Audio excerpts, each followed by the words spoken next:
Speeding. Speeding. Speeding. 5, 4, 3, 2, 1. The world is changing faster than ever.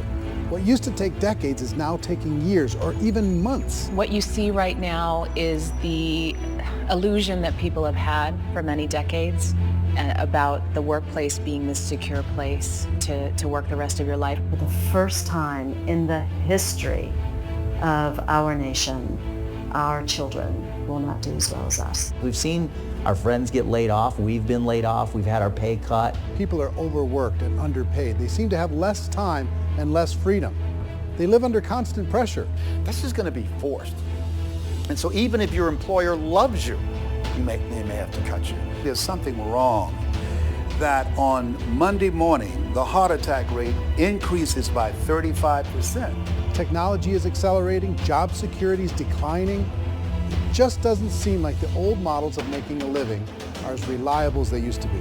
Every aspect of our lives, there's a better way out there, but we're still doing it the old way. We live in the greatest country on the planet, and there are a lot of people sitting around complaining and being cynical. Like everyone's whining about this old model, and I'm like, why don't you leave it? Look at all this over here. Look at all this opportunity. Since so much of our lives revolve around our work and the way we make our living, many people are thinking there just has to be a better way. The biggest challenge facing our world today is not making money, is what are we going to do with all the displaced, unemployed people? People are afraid that they're going to make the wrong decision. People are afraid of the unknown. People are afraid that maybe I don't have the skills. Hey, sports fans, industrial age is over. It's dead. It's dying. That's why going to school to get a job is an obsolete idea. A steady paycheck is an industrial age idea.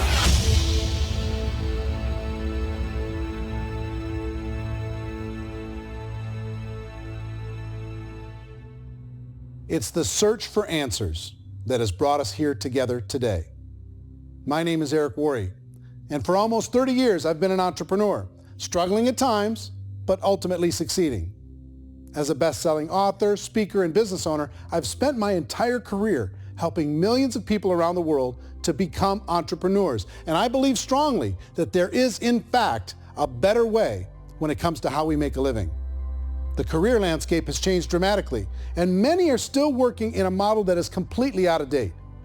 What worked for previous generations isn't working as well for people today. In this film, we're going to explore 3 important questions. First, what's really going on in our working world today? Second, in this new economy, is it better to become an entrepreneur, or is it safer to work for someone else? And third, if a person decides to become an entrepreneur and start their own business, how can they do it without taking on massive risk? To help in this journey, I've brought together some of the greatest experts and thought leaders in the field of entrepreneurship to share the real facts with you. My intention is to give you new information that will allow you to make choices that are not limited by an old, outdated model. Let's start by understanding what's going on in our working world today.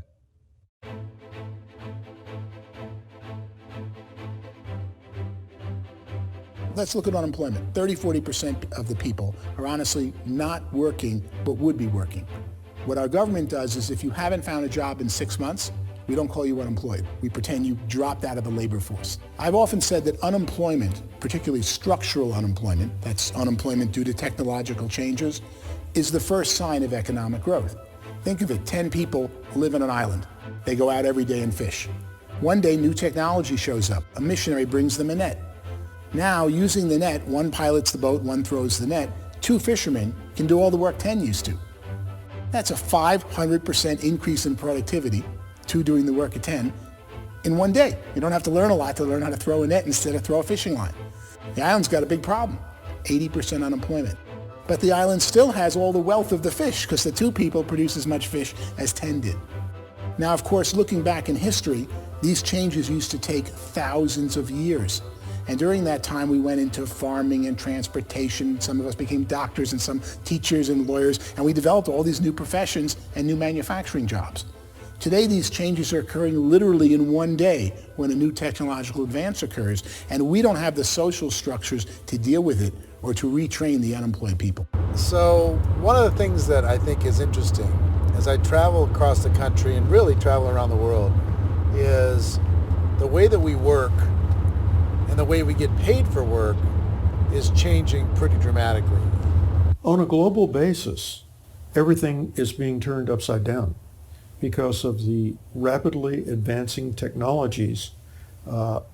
They are eliminating many jobs, and we have been left with many people not prepared for the jobs that exist. A lot of demand in public companies was to squeeze out all the fat and to get just as much margin as we possibly could, and fat equals humans. So this idea of job security and information age is so obsolete, but it's still taught inside our school system, and that's where the problem starts. There's no financial education in the school system, and people are still trained to be employees who work for that paycheck. This is a chart on the middle class. What's happening in the middle class, those that went to school, their incomes have been coming down for years.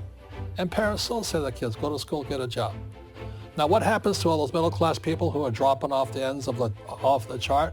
Well, they become what's called working poor. And this is what happens to working poor. But they say poverty is ending. Well, poverty may be ending, but working poverty is going up. And this is food stamp usage. So food stamp usage in America is going through the roof right now, because people cannot earn what they call a living wage. Most people have experienced financial pressures that I think are probably greater than they have been in the past. If you're not working for yourself, then it's going to be a pretty hard road for a lot of people. Today, if you're going to control your future, the 40-40 plan is gone, where you can graduate from college and get a job and work for 40 hours a week for 40 years. That day is gone. So some of these charts actually tell you what's going on. And this is a really interesting one, you know. People are going back to school because if I go back to school, I'll get a nice job. But this is what's happening to, it's called Sallie Mae, which is the student loan guys. Student loan is going through the roof. It's now over $1 trillion, and student loan debt is worse than credit card debt. So when people stopped using credit card, the government got people into student loan debt. And the problem with student loan debt is you can never be forgiven. See, with credit card debt, you can declare bankruptcy and then all's forgiven. But student loan debt, you can declare bankruptcy, you still owe it. It's the worst of all debt. But this is the next picture. Look at this chart here. This is what's happening to wages of college graduates. It's going down. So you go to college, you rack up all this debt, but you earn less money. Now, that's not that intelligent. Average person who's been working a lifetime in America today is ending their lifetime at 65 with about $41,000 in assets. They earned just enough to survive. I think in the United States we have something like 17 trillion in debt. That's just the federal government debt. We got another 2 in municipal and in other, let's call it almost 20 trillion government. We've got 40 trillion in private debt. That comes up to close to 60 trillion. When you then add something we never had before, what you were talking about, when we look at the unfunded portion of Social Security and primarily Medicare, Medicaid, that, at the most conservative estimates from outside firms, Kleiner Perkins, 67 trillion and growing. That's more than all our other debt. There's less conservative estimates that say it's 84 trillion or higher. I added up conservatively $127 trillion in total debt. Debt is a financial drug. When you take it to excess, it's like taking a drug. Yeah, it makes you feel better, it enhances your performance, but at a huge cost, eventually it kills you. And so that's what happens. We keep doing more and more debt, and you get less and less results, just like a drug, until the debt gets so high that it crushes the whole system. That's where we're at, 8.2 times GDP. You know who I feel sorry for? I feel sorry for the person who dreads going to work, who is sick to their stomach on Monday morning, who hates their alarm clock, who gets a little glimmer of hope on a Wednesday because it's hump day and says, thank God it's Friday. And they live for those 2 days a week where they get to be themselves and they don't have to be around people they don't like, and they don't have to play the political game in the office, and they don't have to live this half life. The person that works 50 weeks a year just to be able to have the 2 weeks for vacation. And you know what happens to most of them? Nowadays, they don't have a vacation. They have a staycation. They have time off of work, but they don't get to go where they want to go because they're overextended. They've got all this debt. They got all this situation. They hate their alarm clock. They can't sleep until they're done. They have to spend most of their life in traffic.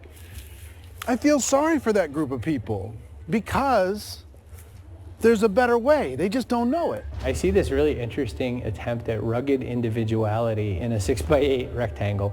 And I feel like you're all the same, except for the little push pins of the pictures. There's different pictures. Yours is named Jenny and his is named Sujara, but it's the same people. And this is how they are, and they're just like the zombies, and there's no joy in there, there's no fun. There's always like the wacky woman who decorates her cubicle, and that's the most she can do there. You got to give her credits, right? The wacky cubicle woman. The basis for their life is worry. I'm worried, you know, maybe I'll get fired. I'm worried maybe my company will go out of business. I'm worried I can't keep spinning the plates on paying the bills. I'm worried about how do I send my kids to college. I'm worried, what if the transmission of my car breaks? That's, you know, 2 or 3, I can't fix it. People live in a sea of worry, and it eats at them. Those signs that people held up during the Depression didn't say looking for gainful employment in a cubicle. It said looking for work. Work is what we're looking for. Job is just a unit of measurement. Work is what we're going after. It's time to look in the mirror and say, it's not the economy, it's my economy. It's my little world of where I am. I need to improve. I'm not going to wait for the economy to come back because, frankly, the economy is doing great in this country. So I'm here on Wall Street, the financial center of the universe, the financial capital of the world. This is where most people's money goes to at least be held for a time, right? With interest rates in banks being effectively zero, and many experts are predicting it's going to stay at zero for the next 10, 20, even 30 years, people feel like they don't have any choice but to put their future into equities, to put their future into the hands of other people on this stock market, and hope that the stock market goes up, hope that the stocks that their advisors pick or that they pick goes up. That's one way to go, I guess. It's my personal belief that if you put your future into the hands of yourself, in other words, you have earning power by yourself, I think you're a better investment than these guys. I think you controlling your future is a better option than handing over your retirement to these guys. The average household income in the United States is approximately $50,000 a year, what they call the middle class. To reach the top 25% of income earners, you'd need to earn at least $90,000 a year. To reach the top 10% would be a household income of $140,000, the top 5%, $190,000, and to be in the top 1%, you'd need a combined household income of at least $380,000 a year. So here's the question. What do you think would give you the best chance to move up and get to the top 10%, the top 5%, the top 1% or beyond? In my opinion, and in the opinion of many, many experts, the answer is to become an entrepreneur, to become your own boss. I think you have to be a business owner. I can't, the only time I ever say to someone it'd be great to be an employee is when they've already told me they've surrendered. I only tell people who are wounded spiritually that they should be an employee. And it's that feeling that you get when you pick up the backpack off the little Cub Scout and say, don't worry, little guy, we'll get you back to the camp.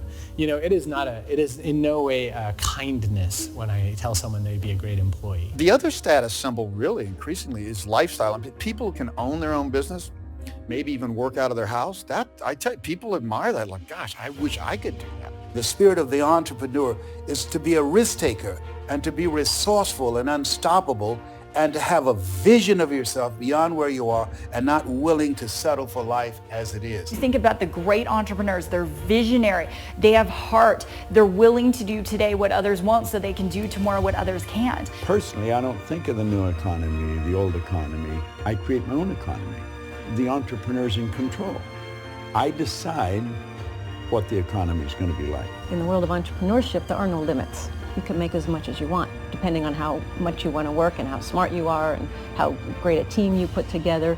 There's no more lifetime rewarding business than being an entrepreneur. Why in America, where anyone could be anything, would people want to give up their freedom and become effectively a modern-day slave, told shut up and be here every morning at 7:30, leave at 5:30, and do what I tell you? If people decide to become an entrepreneur and work for themselves, they have some traditional options, but they're riskier than you might think. Any kind of a retail business, retail build-outs, is extremely expensive. Even just these small little yogurt stores where they're putting little yogurt machines and you get all the different flavors, you're spending $200,000, $300,000, $400,000 to open a yogurt shop. I would love to buy a Dunkin' Donuts, but it's $500,000 or so to start. I don't quite have that just-in-case money. Risk you can lose it all, and most guys do 2 or 3 times, and even big guys like Branson, because I'm such a fan of his, half his companies don't work. If you make $1 million, your problems are going to go. If you make $1 billion, your problem's really going to go.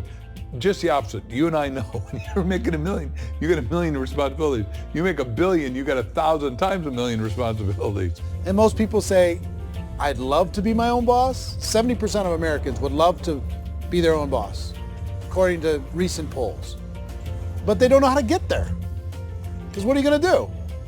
One, you could buy an existing business. If somebody's selling an existing business, you have to ask why. Usually because it's probably hard. It's probably not making as much money as they hope. 2, they could buy a franchise. A little less risk, proven system, but it's expensive to be able to do that. 3, they could start something from scratch.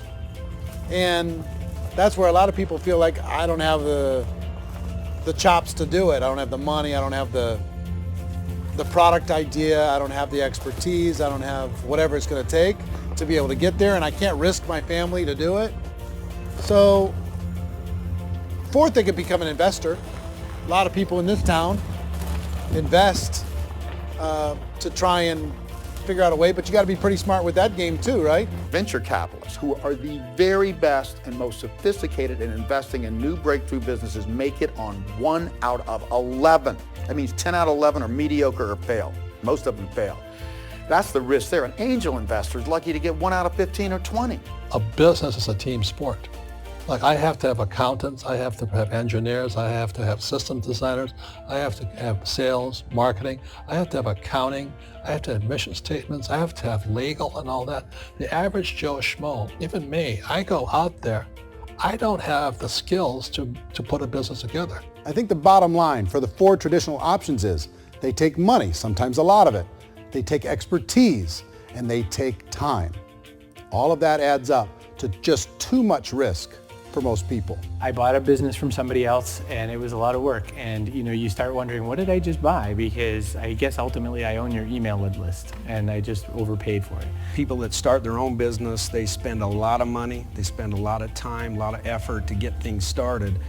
And the more you invest on the upfront, the harder you typically work at it. I can tell you what the success rate is of a restaurant. What is it? They're crazy enough. About 90% of them fail. About 90%, in how quickly? Year or less. Wow. And if we're talking non-franchise, we're talking franchise, Sure. That's totally different. Yeah. But our students aren't getting franchise restaurants. You got to invest big money. Exactly. And with someone like McDonald's, you've had to work with the company for a long period of time, really know the You even have a chance of investing $1 million. have a chance, and it's a slim chance. What if there was a way that you had all the proven aspects, the comfort aspects, and you could still control your own life? What if there was both? In other words, you didn't have to create everything from scratch. You didn't have to be a super leader. All you had to do, what if there was a proven product already? You didn't have to create the product. And there's a proven system already, proven training already. Everything except an employer. That was the only thing that you didn't have. Do you think more people would be open to working for themselves in that environment?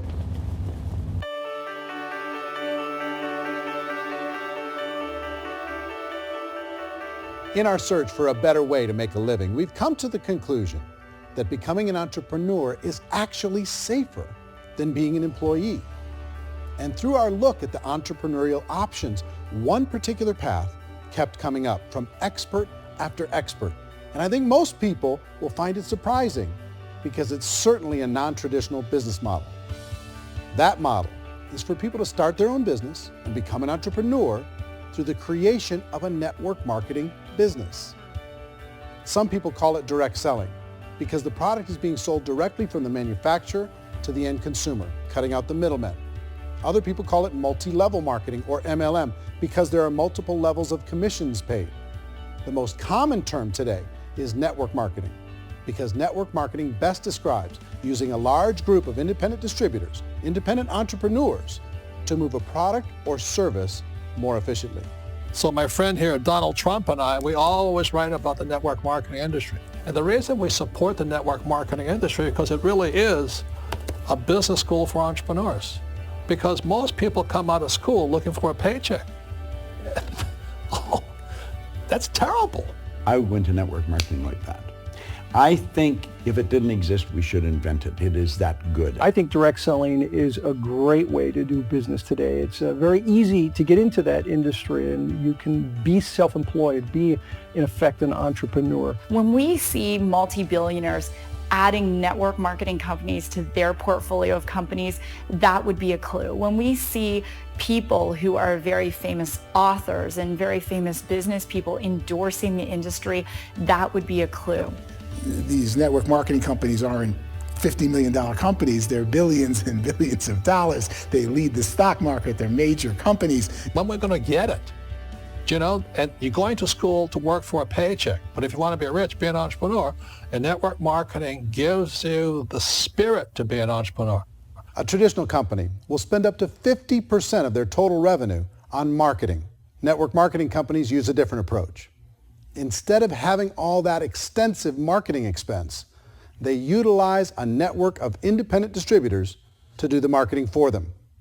Now, why do they do this?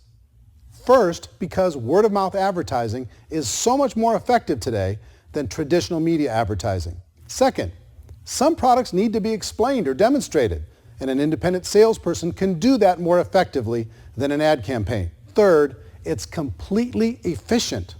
The company only pays for the marketing of their product if a sale happens and not before. Imagine if Amazon allowed you to become an independent distributor and paid out 40% of its revenue to that distributor group.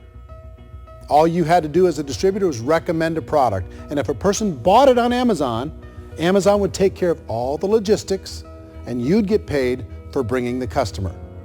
Now imagine you got paid for every purchase that customer made for the rest of their lives. Well, Amazon doesn't offer this option, but network marketing companies do.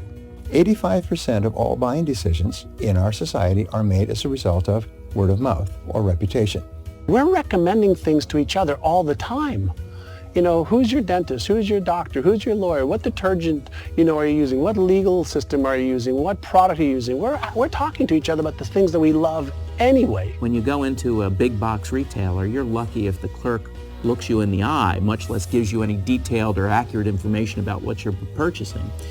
So of course, this personal information, this education coming from a friend, a neighbor, a relative, or even a stranger, but one who has experience with the product is extraordinarily valuable. As a matter of fact, network marketing can educate consumers probably better than any other form of marketing. It certainly can do better than advertising because advertising usually has a certain hype to it and you can only get limited information. So, network marketing trumps advertising. If you were a typical sales company and you wanted to sell $1 million a month worth of product, you might go find 100 superstar salespeople. The quota would be $10,000 a month.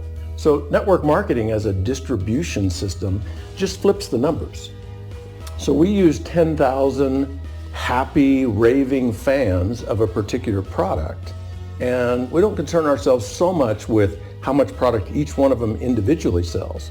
If they sell just $100 or $200 a month, and there's 10,000 of them, you're selling $1 million to $2 million a month worth of product.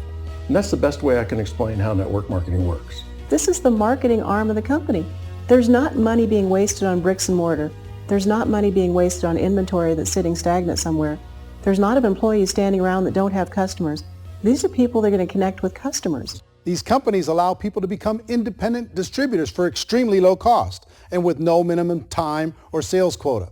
Essentially, they own their own business and can provide as much or as little sales as they choose.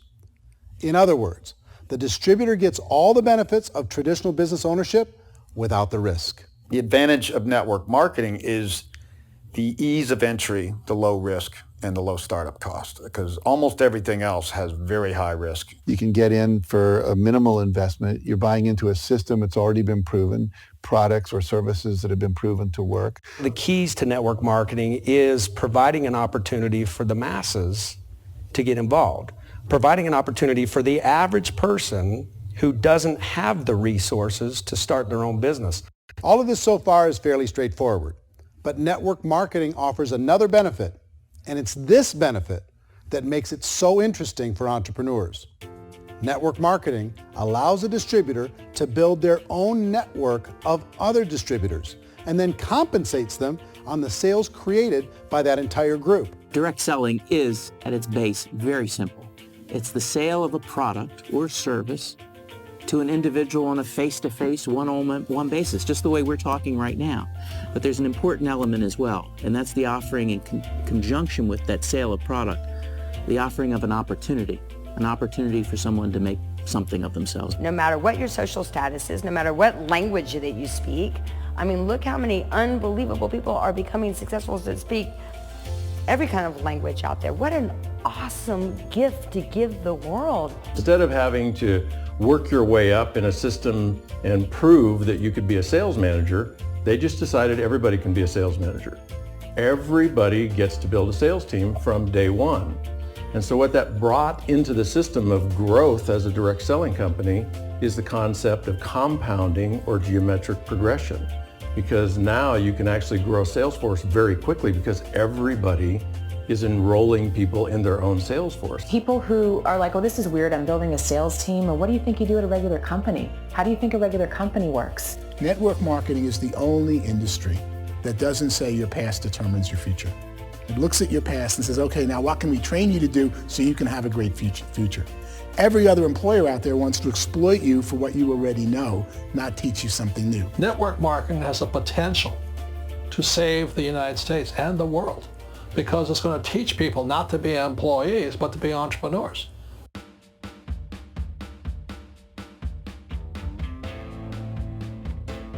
According to the Direct Selling Association, if you add up all the network marketing companies around the world, they combine to do over $178 billion a year in retail sales. To give you an idea of how big that really is, the NFL, the National Football League, does approximately $9 billion a year. The music industry does a little more than $16 billion a year, and the movie industry does about $80 billion a year. Using a conservative average, network marketing companies pay their distributors about 40% of that $178 billion in the form of commissions, which adds up to more than $71 billion a year. That's almost $6 billion a month. It's almost $200 million in commissions every single day. So it's certainly working, and people are making serious money in network marketing. With the growth of the direct selling industry over the last 10, 15, 20 years, we've seen a broader understanding of the channel. We have seen more and more people getting involved in the business, so our penetration in the marketplace has increased, and thus the understanding in the marketplace of who we are has increased. And we've seen non-direct selling companies look at the direct selling model and say, something's going on there. People are making money. Companies are being profitable, individuals are being motivated, product is being delivered to market. Maybe we should explore this. Some people think only the people at the top make money. Well, let's take a look at that as well. In the network marketing profession, there are roughly 500 people in the world who earn over $1 million a year. If you round that number up to $2 million a year, that adds up to about $1 billion a year. That takes the $71 billion paid out each year down to $70 billion. So where does the rest of the money go? The vast majority goes to part-time people making anywhere from a few $100s a month to many thousands of dollars a month. It goes to people who choose to make it a full-time career move and earning even more than that.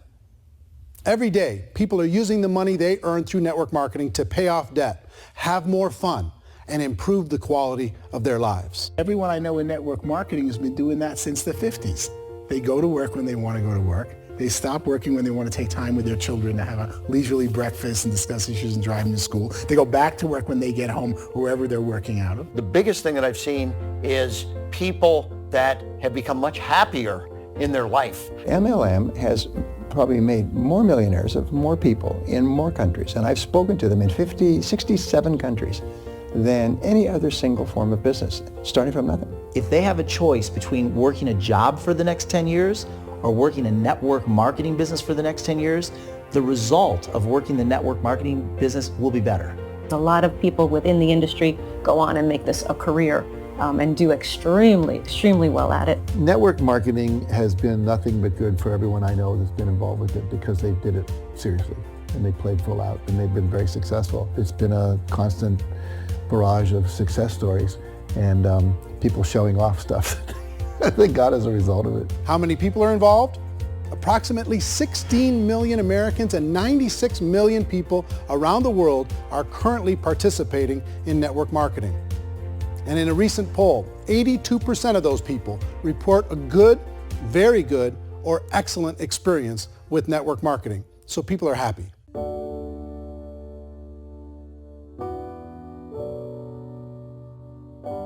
So I've taken a look at the network marketing profession and really tried to understand why so many people are confused as to the validity of this as a business. One is this pyramid shape.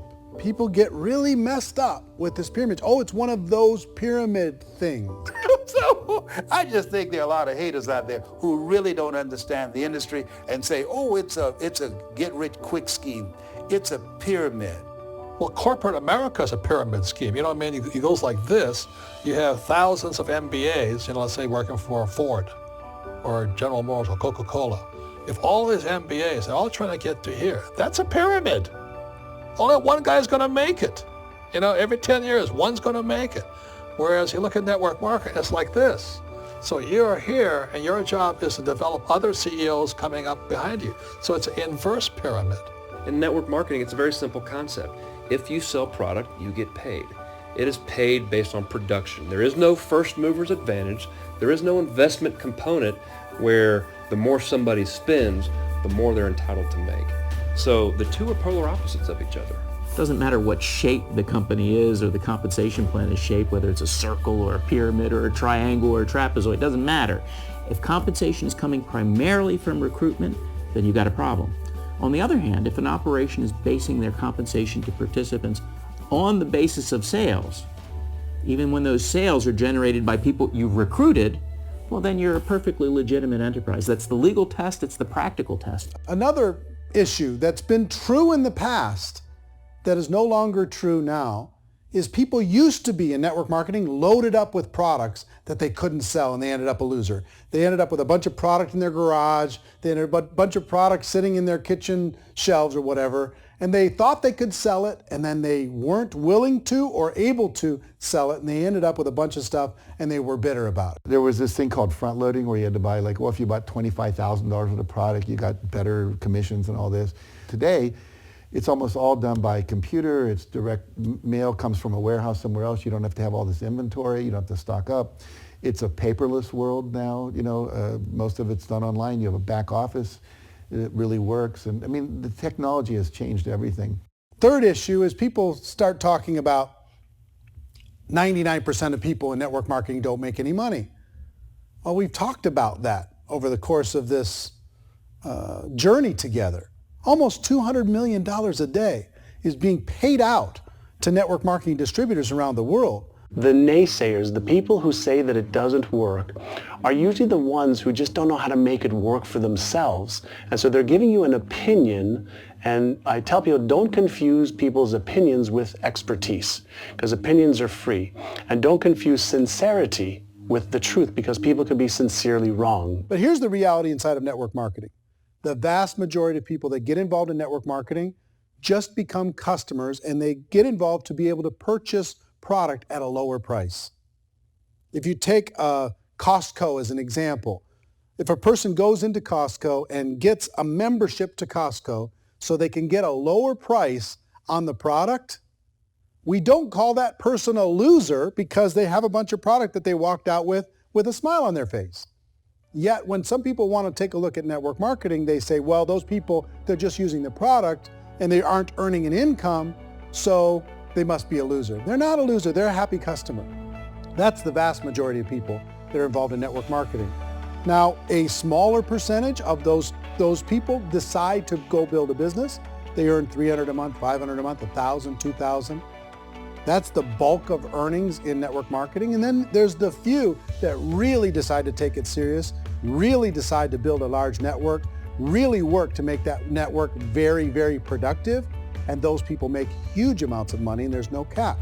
What I do as an outside economist, just somebody looking at this industry like any other industry I speak and say, look, what's the realities of this? 1% do incredibly well. 10% generate some additional income at pretty low risk and effort. That's not, and 90% of people roughly end up customers. One thing that I think is real when it comes to people's perceptions about network marketing is people put this, and distributors, I think, involved in network marketing have some responsibility for this. They have sometimes unrealistic claims about the product or about the income. Most people who become distributors, they want the money, they want to be successful, but they don't have the skills. They don't know what to do. And when people don't know what to do and they're in a new business, they're scared. And when they're scared, they panic and desperation kind of sets in. So they think everyone they talk to has to get in. So if I talk to you and you say, well, no, I don't have time to do that, they're like, no, I need you. You have to do this or I won't be successful. So I start clawing on you. I start that desperation. So then I start making claims about the product, which are not appropriate, probably not even true. Or I start saying, let me show you how you can make all this money and you don't have to do anything, Eric. And so you just totally misrepresent the opportunity, and you're clingy with people because you think you need everybody to be successful, and you don't. You know, one of the messages that I try to deliver most forcefully to companies as well as salespeople in direct selling is that you don't have to overpromise. The reality is in network marketing, there's a lot of hard work involved.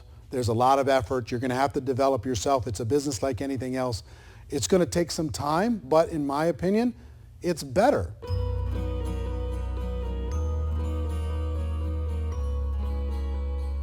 It's light years better for people starting today than it was even 5 years ago. I think it's more widely accepted now, and people understand it is a business. It is being an entrepreneur. It is being a business owner. Our belief system is based upon our evaluation of something, and frequently if we reevaluate a situation, our belief about that situation will change. The industry has changed and it's grown up. It's totally transformed. You've got young people today that have grown up with social media, and they understand networks. They understand how people are connected through technology, and they understand how money flows through those networks.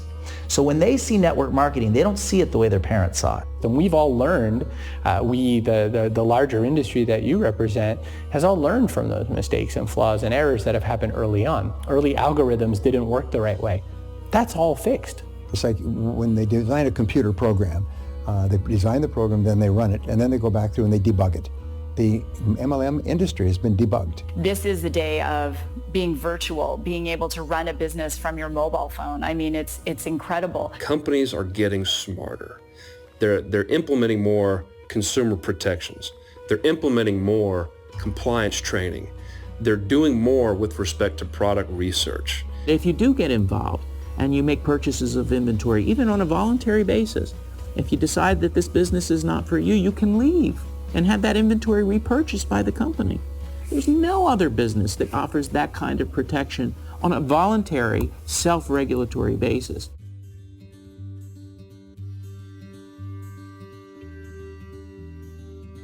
If you decide to look further into a network marketing business in order to generate more cash flow for your family, I would recommend reviewing the following 4 elements. First is the product or service. And on the product or service, I would ask 5 important questions. 1, do you like it? Is it something you would feel comfortable sharing with others? 2, is there a recognized need in the marketplace? It's hard to create a need if one isn't naturally there. 3rd, does the product meet that need? Does it solve a legitimate problem for consumers? And fourth, is it priced to sell? Can it compete in the marketplace? And fifth, is it priced for profit? Is there enough margin for the company and the distributor to be able to generate income for the long term? If you can answer the questions on the product to your satisfaction, the next element to consider is the company itself. Is it well run? Do you believe in the founders or the management team? Do you feel they have what it takes to go all the way? See, it doesn't matter how good the product is if the management can't take care of the company. Good management can change with the times. They can handle adversity. They can make good decisions. Make sure you choose a company that can serve you for a long time. The third element to consider is the compensation plan. And with that, there are three important things to look at. First, a brand new person needs to be able to generate some money fairly quickly. It may be an obvious reason, but you can probably imagine the ripple effect of a distributor getting involved and having even a small victory fast. That can only help with the overall success of the organization. Second, a person should be able to develop a moderate part-time income in a reasonable period of time. As they develop their network and as their sales grow, they should be able to enjoy more benefits. And third, for the people who are really serious, for those who decide to really go pro in the network marketing profession, there should be the possibility to make a serious full-time income if they work hard and are committed to developing their skills. If you're comfortable with the product, the company, and the compensation plan, the last thing you should look at is the support that will be made available to you. Does the company have a website? Does it have a solid online reporting tool? Do they have comprehensive training available? Do they host events to help you build your business? If you decide to do this, what kind of a support system can you plug into? Choosing a network marketing company is a personal decision. But evaluating the four elements of product, company, compensation plan, and support is a great place to start. Is the company promising that you're going to get rich quick or that you can make a lot of money without a lot of effort? That's a red flag. Is there a product that you really believe in that you think can be sold? Or are you being told by salespeople or the person who's trying to recruit you or by the company itself that don't worry about the product, all you have to do is recruit other people into the business? Red flag, warning sign. If you're hearing that, take a second or even a third look. Get to know the customers, the products, the business, have some success, and see where the opportunities might take you to move up in the organization. You want to find out how concerned are they about my education, my training, and my development? Is there a space for me to grow? Most important question. Learn everything that you can about the product. Make sure it's something that you believe in, and learn everything you can about the industry and work that system. You have to be very passionate about whatever that company is doing. I would get involved. You can always test drive anything, the product, the service, the community, and then lean into it a bit. If it feels good, then lean into it a lot. Behind me is the Lincoln Memorial. And this is a place where Martin Luther King Jr. had his famous "I Have a Dream" speech. And at that speech, he talked about his dream for equality for everyone around the world, and that's a noble dream.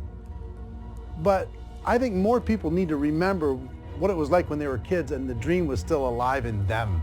Before it got beaten out of them by reality, by this paycheck, by these responsibilities, and by having to live for this job to pay the bills. I think people need to remember that, go back to that. Once they know that there's a better way, I think their future is going to be much brighter. They can live a better life.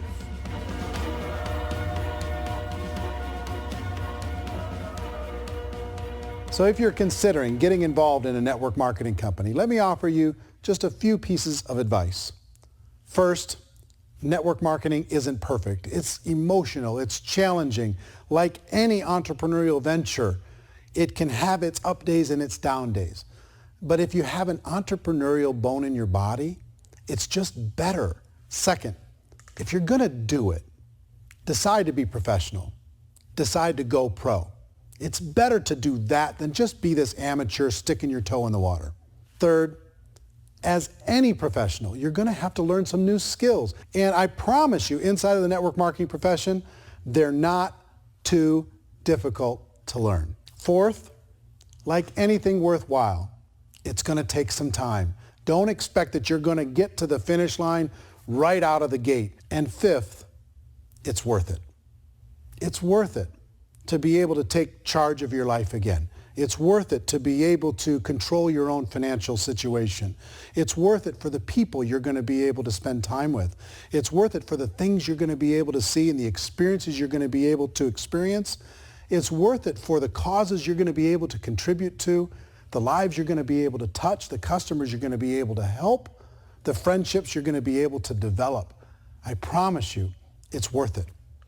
Remember, most people are searching for answers just like you are. But I do have to tell you the catch to network marketing. If there is a catch, if you want to understand this from an emotional point of view, people say, well, it sounds too good to be true. It's not. It's hard work. But here's the catch. Most people still don't understand it. So you're going to have to endure the loss of social esteem from ignorant people. The uneducated will think less of you. Now, if you can handle that, you're on your way. If that's going to destroy you, you know what? Entrepreneurship in general probably isn't in your future. If you can face that catch, you can become unstoppable. I want everyone to really contemplate this if they're not in network marketing. You're in a job, you probably have a mortgage, you have rent, you have debt, whatever's going on. You're in a prison. You work just hard enough to keep them from firing you, and they pay you just enough to keep you from quitting. Come on! I've been there, done that, and bought that t-shirt. In network marketing, if you run into failure, it's really just a homework lesson for yourself. There's no one to blame. You really have no excuse not to be successful. You just don't. People don't want to hear that, but there's so much available to you. If you want to be a good network marketer, be a student to the people above you, be a fellow traveler to the people on the same level, and be a teacher to those below, and know when it's appropriate to do which. People who are not afraid of asking people to buy things, or not afraid of persuading people with a chance they may say no, these people own the future. Nothing happens until something moves. So you got to go move, you got to go do something, or nothing's going to change in your life. In the beginning, you're going to do a lot of things that you don't get paid for. But as you go down the road, you get paid for a lot of things that you don't do. And your job is rehabilitate the spirit, the entrepreneur spirit in all of us. You get it back. Either give it a strong yes or a strong no, but no wishy-washy, dilly-dally stuff in the middle. There's dreams and there are nightmares, but I believe that the biggest nightmare of all is when you don't pursue your dream. You're going to see some monumental growth in this profession. It's an exciting, exciting time to be involved with the network marketing profession. The next 10 years, I see just exponential growth. When that tipping point comes, it's not a matter of asking somebody, have you ever heard about network marketing? You're really asking them, which company are you building your wealth in? We are here to fix the world, to improve relationships with other people, to improve other lives. And the real reward comes as an entrepreneur in any level from teaching somebody something and watching them soar. There is no greater reward.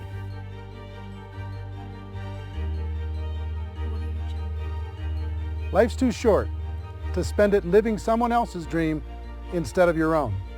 It's too short to spend it living at a fraction of your potential. Can being an entrepreneur be a challenge at times? Sure. But here's what you get in exchange. It can be yours. Something that you built, something that you created, something that you made happen.